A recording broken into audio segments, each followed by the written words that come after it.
السلام عليكم ورحمة الله. على إثر انتشار عدد كبير لمقاطع فيديو على منصات التواصل الاجتماعي لفتيات تونسيات تتضمن محتوى غير أخلاقي ومخل بالآداب العامة بطرق مقززة، حتى بلغ الأمر بإحداهم تعرية نفسها في أحد تلك المقاطع وقامت بنشرها للعموم، ما خلف حالة استياء قصوى لدى المجتمع التونسي. وللتصدي لهذه الظاهرة أصدرت وزارة العدل التونسية بياناً عاجلاً جاء فيه على إثر انتشار ظاهرة تعمد بعض الأفراد استخدام شبكات التواصل الاجتماعي وخاصة تيك توك وإنستغرام لعرض محتويات معلوماتية تتعارض مع الآداب العامة أو استعمال عبارات أو الظهور بوضعيات مخلة بالأخلاق الحميدة أو منافية للقيم المجتمعية من شأنها التأثير سلباً على سلوكيات الشباب الذين يتفاعلون مع المنصات الإلكترونية المذكورة.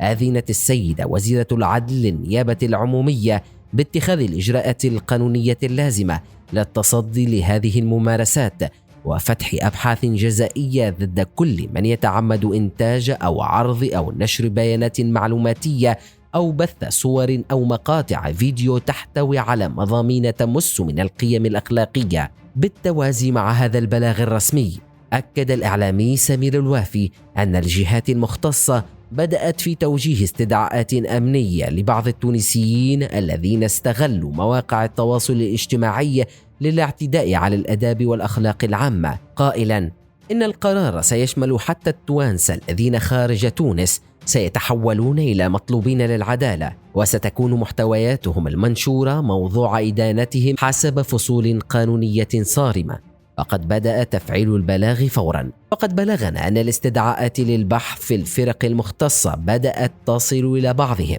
كما أكد أنه من خلال بلاغ وزارة العدل سيتم ردع ومعاقبة كل من تجاوز محتواه في التيك توك وإنستغرام ضوابط الآداب العامة وتحرر من القيم التي تضبط كل محتوى يصل إلى الناس ويستهلكه المجتمع. وقد رأينا نماذج مقرفة من هؤلاء الخارجين عن القوانين والأخلاقيات والقيم، وارتكبوا ذلك باسم الحرية التي ظنوها مطلقة، وظنوا أن القانون لا يطالهم ولا يشملهم ولا رادع لهم، وتحولوا إلى خطر على وعي الأطفال والمراهقين وعلى السلم الأهلي.